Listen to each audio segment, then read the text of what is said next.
a hybrid format, and we'll begin today. I'll turn the floor over to Mr. Lawrence. Mr. Lawrence, the floor is yours. Thank you.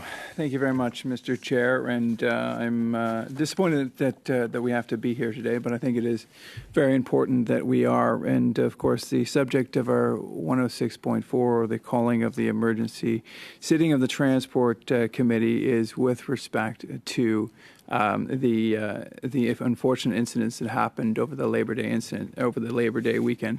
For those who weren't aware and didn't see media reports, of course there were many, a train was stopped in Quebec for over 10 hours. Individuals were in extremely difficult situations. There was this 10-hour delay came at a time when people were expecting to arrive to see their parents, to see their children, to get to work and their medical appointments, and they couldn't do this. And so during that 10-hour period, unfortunately, they were without power for over 90 minutes, including being without toilets or any washroom facilities for over an hour and a half, very limited food, limited water, and some limited communication. There were actually two mechanical breakdowns on the VIA train, one relatively minor, and then second, a full engine breakdown. I think this certainly merits questions and it merits investigation. If it were in a vacuum, perhaps I would not have as much frustration as I do with this Liberal government. But we have to look through to the recent years. In fact, you only have to look back to my riding, actually, the beautiful town of Cobourg, where a train was stuck for over 18 hours during the holiday season of 2022. And of course, that was, although that story in itself was to me a significant ordeal, particularly for those involved. It was overshadowed by the chaos that occurred at Canadian airports, and many media reports covered what happened at Pearson Airport in 2022. And I suspect that many of the people watching there, if they weren't involved, know someone who was.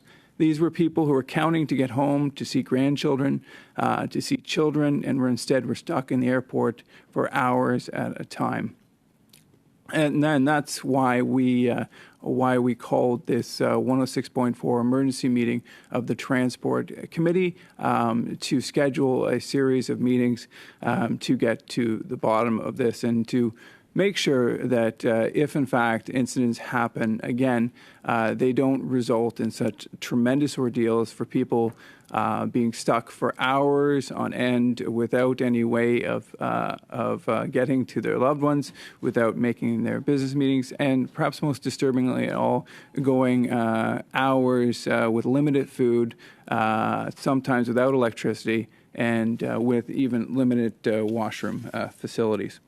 So, Mr. Chair, if it's okay with you, at this point, I'd like to move my motion, which is to schedule a series of meetings. Mr. Chair, is that acceptable to you?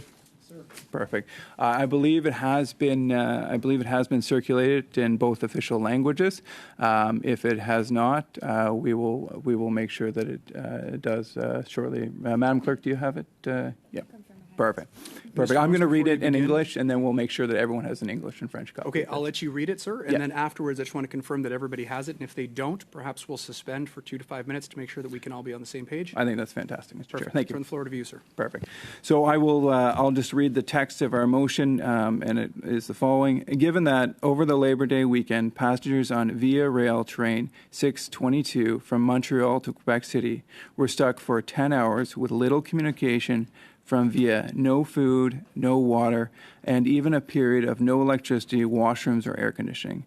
This committee dedicate 3 meetings to investigate this incident, starting the week of September 16th, 2024, to hear from Transport Canada officials for no less than 2 hours, Via Rail leadership, including the CEO of Via, for no less than 2 hours, the Minister of Transport and Quebec Lieutenant, Pablo Rodriguez, for no less than 2 hours by himself.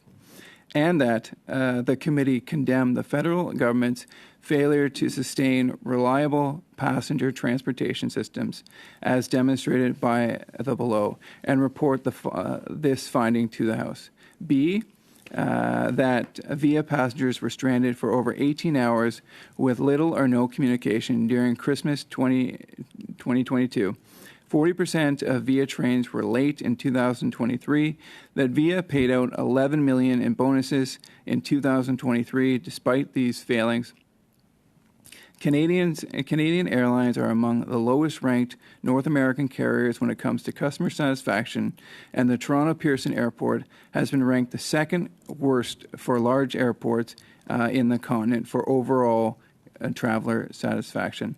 Mr. Chair, I bring this motion in with the utmost good faith and sincerity. I'm hoping that we can find resolutions and solutions so that passengers and Canadians never again have to suffer through these unneeded and horrendous delays. Thank you.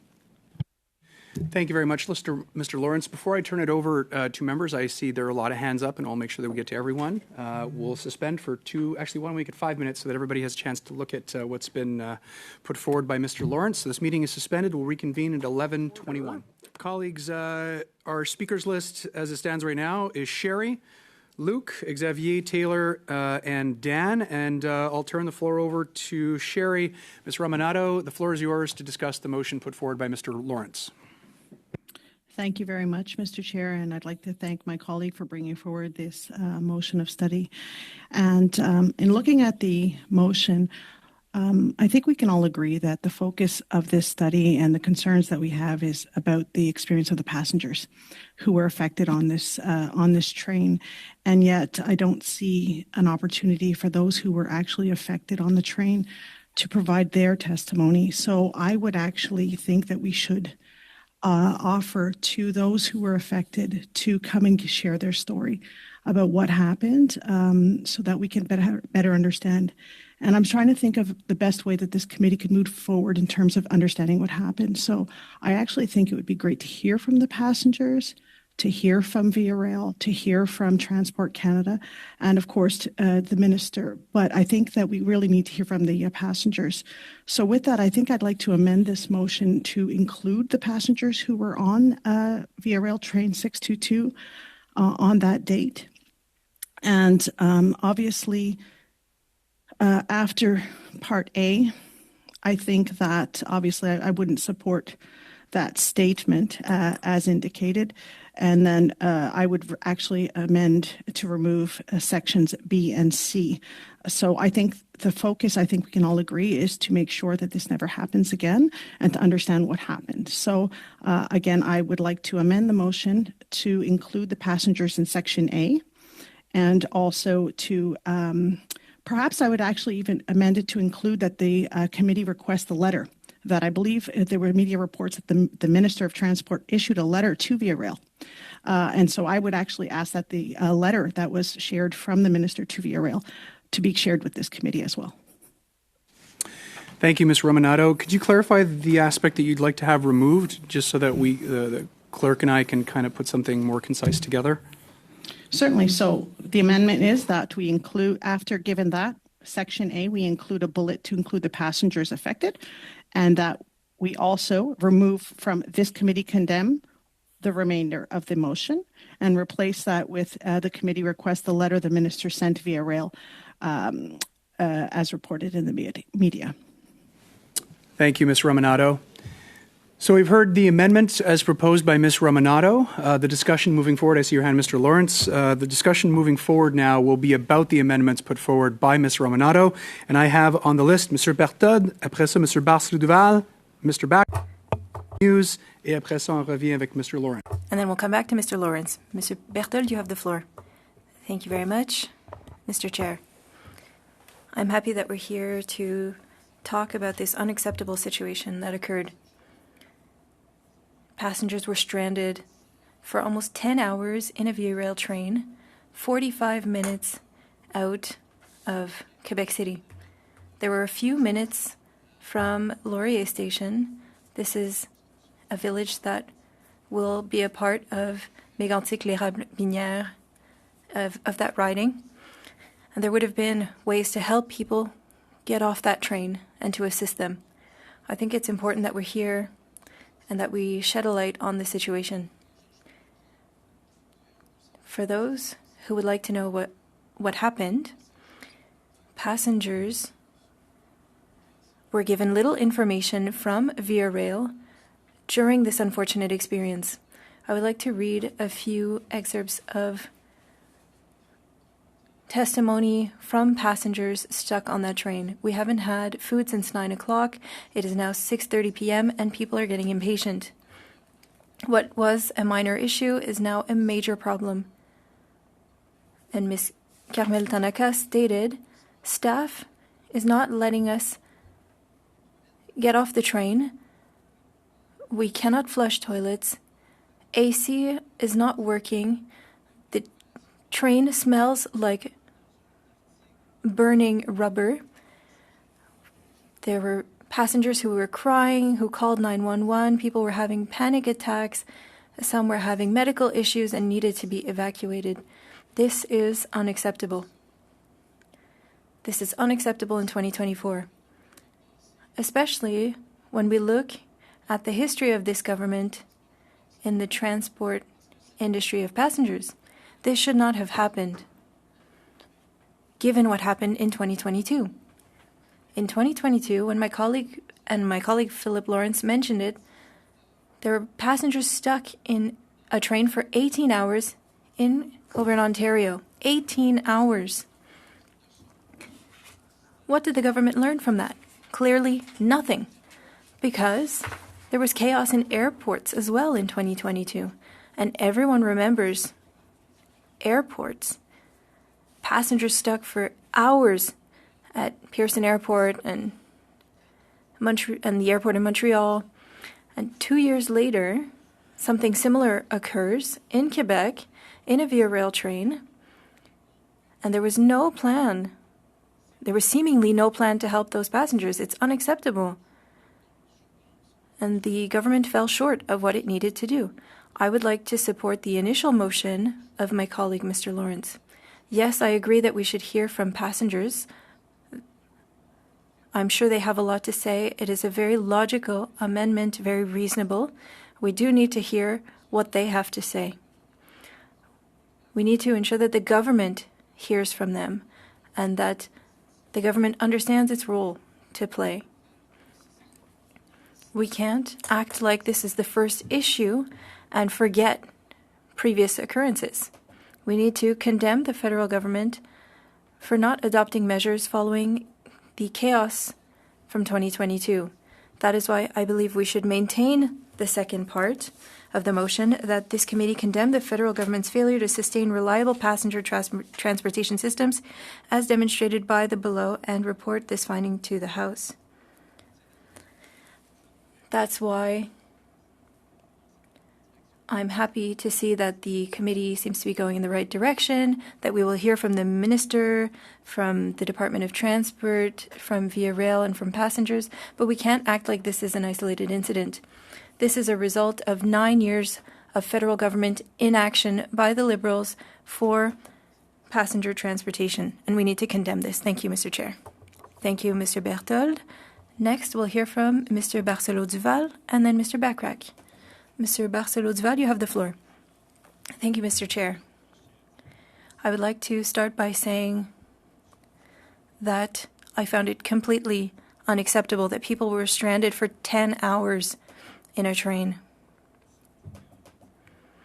And this is not the first time, because it happened in December 2022 during the holiday season, and we were told that things would change, that lessons were learned, and yet here we are 2 years later, and a similar situation has occurred. It is frustrating for everyone around the table. On the amendment proposed by my colleague, I would have proposed something similar, adding passengers, and I'm very pleased to see that added. On the second part, I'm not quite sure how I feel. I agree with what the Conservatives are saying, that the government failed in having reliable transportation in Canada. If we look at the history,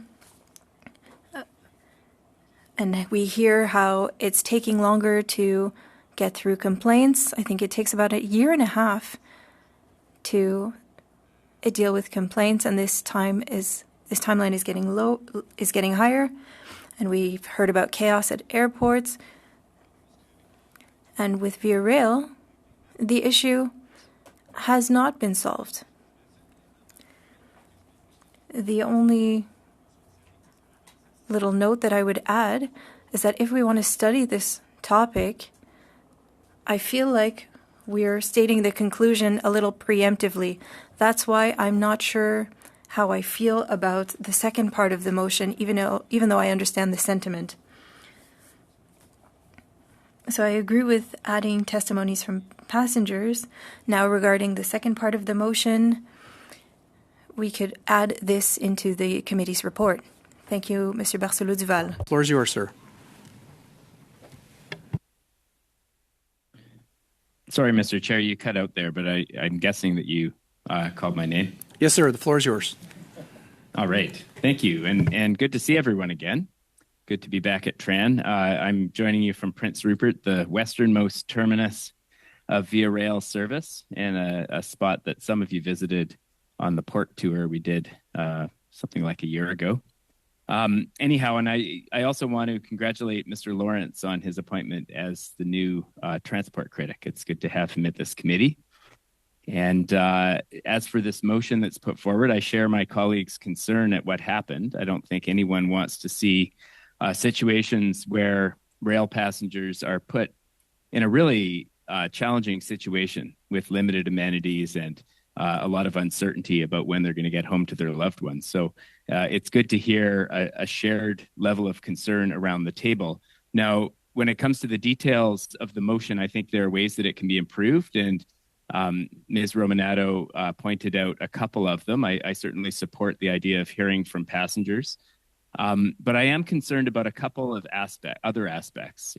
One is that the motion states some facts that are currently unclear. So it states that there was no food and no water. Now, I've had a chance to meet with Via Rail about this and be briefed, and they assert that food and water was provided, although not in unlimited quantities. But I just think we need to be careful about making claims or statements when the intention of this study is to figure out exactly what happened. And similarly, the second part of the motion, which condemns the government, I believe would be more appropriate after we figure out what happened, what the limitations were, what the situation looked like precisely, and what the government's role was. I'm very curious to know, because this did happen in Christmas of 2022, and at the time the transport minister put out a strongly worded statement and demanded that Via Rail get to the bottom of it and make changes. And I'm curious what changes the government made in 2022 that could have prevented this from happening, whether those changes were effective, whether there were things that didn't get implemented. There's a whole host of questions we can ask to get to the bottom of whether this could have been prevented. And I think there are some unique challenges when you have a train stranded in the middle of nowhere. There are some unique challenges in terms of getting those passengers to the nearest station and home to their loved ones. I do know that in the UK, for instance, they have surplus equipment stationed at strategic points along the corridor for situations precisely like this, so that the passenger service provider can go to the aid of a stranded train and push it to the station. And we don't have that in Canada. We have a rail system that, frankly, is underfunded, that doesn't have enough resources. Point of order, Mr. Oui, Chair. Mr. Bertha. Sorry, Chair. Mr. Backrack. Just amicably, Mr. Backrack, it was not in the middle of nowhere, it was just beside my riding.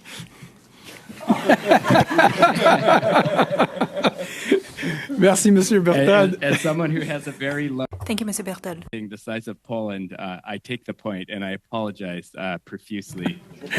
Of course, these places are unique and important places, and they're not the middle of nowhere. I was trying to characterize the relative remoteness. It wasn't going through the heart of an urban center, and so apologies. Anyway, to get more to the point, I support adding passengers to the witness list. I would like us to remove the statement that there was no food or water, because I don't think that has been established yet, and it's something we can certainly ask via rail, and we can ask the passengers what they were provided. And then I support Ms. Romanato's amendment to remove the second two parts. The airports thing, to me, it feels like a separate topic. Like, I understand it's transportation, but if we're going to create an omnibus motion that condemns the government for all of their failings on passenger transportation, I'd love something in there about their failure to replace Greyhound with any semblance of an effective passenger bus system in this country. And of course, we could go on and on and on. So my preference would be that we keep it short and to the point, and call the witnesses. This is an important study. I know Via Rail is motivated and certainly willing to appear before the committee. I hope the minister shares their willingness, and we can get to the bottom of this and then report to the House our findings and improve our passenger rail system so passengers don't face similar circumstances in the future. Thank you, Mr. Chair. Oh, and with that, Mr. Chair, I guess I can't amend an amendment, correct? Is that not our practice? We frown on that? Yeah, and then we're going to have to deal with yours, followed by Ms. Romanato's, and then go to the main motion as amended. Well, I believe Ms. Romanato is first in the queue with her amendment, so perhaps we can deal with hers and then we can come back to me. It's also not the hill I'm going to die on, Mr. Just Chair. a point of order. Yes. It's a point of order. I think if we talk about the substance of it, I don't think we're that far away. Then we can figure out the way procedurally. It's sometimes is effective. So Sure. Okay, I'm happy with that. Thanks, Mr. Chair. Thank you. And we've noted, Mr. Backrack, the proposed changes that you've put forward. So next we have Mr. Muse, followed by Mr. Lawrence once again, and Mr. Drouin. Donc, Mr. Muse, the floor is yours. Thank you, Mr. Chair. And to the discussion about the adding of the voice of passengers to this study, absolutely that makes sense. And to the discussion of the wording in terms of a point of clarification, we should indicate, no less than 2 hours or some sort of measure of time as has been indicated for the other proposed witnesses. But I do want to speak as well to the second half of the motion about these ongoing issues of travel chaos in Canada. Having been on the committee for 3 years, we've seen this time and time again. And Mr. Chair, it's kind of like the movie Groundhog Day. We had the travel chaos in December of 2022 and an emergency meeting in January 2023. In fact, in that emergency meeting, we heard from Via Rail, the then CEO and the then customer care person. And we heard about lessons learned. We heard about water and food and all these things. But again, these questions arise again. So we had travel chaos and an emergency meeting in 2022, 2023. We also had an emergency meeting in the summer of 2022 about chaos at the airports. And we've had other discussions through this committee on the chaos at the airports. I recall reading off the display board at Toronto Pearson Airport on a sunny day in April when it was 15 degrees out, and the first 14 flights of the day were delayed. So obviously this is an ongoing issue. And so that merits further discussion. The trains aren't running on time. The planes certainly aren't running on time. There's chaos at the airports. Canadians are paying the price, and Canadians deserve answers. So I think this merits further discussion. So I fully support the second half of this motion. Thank you. Thank you very much, Mr. Muse. Next, we'll turn the floor back over to you, Mr. Lawrence. And I think I believe there are 3 issues currently up for debate or discussion. 2 of them, I think, relatively easy fixes. The third one we'll weigh into. Unfortunately, though, I suspect the math is against me. The first one, of course, passengers. We are agreeable to that, and just want to we would. Add to that, not officially, Peter, but just talking about that we would add that it be a separate meeting and for no less than 2 hours. I think that's more or less what Ms. Romanato wanted, and so my apologies. I'm getting back in the swing of things here for the name. And then the second one, yes, that's fine, Mr. Bachrach. If what we would do is instead of saying no food, we would suggest limited food and water. I think that would be consistent with what VIA has told us and what the media reports are. And so I think that solves 2 of the 3 issues. On the third issue, I don't believe this is foretelling what's going to be happen in the report. In fact, I think it is just laying the groundwork of what has already occurred. I think it's fair to say, and I think even Mr. Bachrach agree with that the Liberal government has had 9 years of travel chaos, and we're just sort of setting the foundation for our report. What's in here is of no debate. So in B, we have 18 hours stranded over Christmas. That happened in my riding. I can tell you most assuredly that happened. 40% of VIA trains in 2023 were late. That's of no debate. And VIA paid out $11 million. That's from VIA themselves. And so none of that will be changed by the report. And then finally, the other are also from reports and are of no debate either. They're just the reality. And so setting the foundation with condemnation of the federal government's failure to maintain and sustain reliable passenger transportation, I think, is only reasonable. And the final part, Mr. Bachrach said with respect to bus transportation, which has also affected my riding, I might add, and I think is an excellent issue. I would be pleased to have that added as well, if that meant gaining his support for having this condemnation.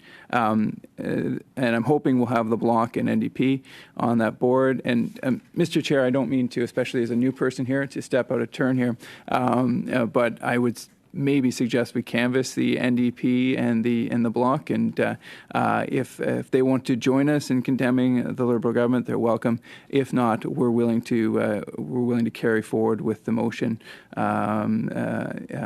with the other 2 changes that we've agreed to.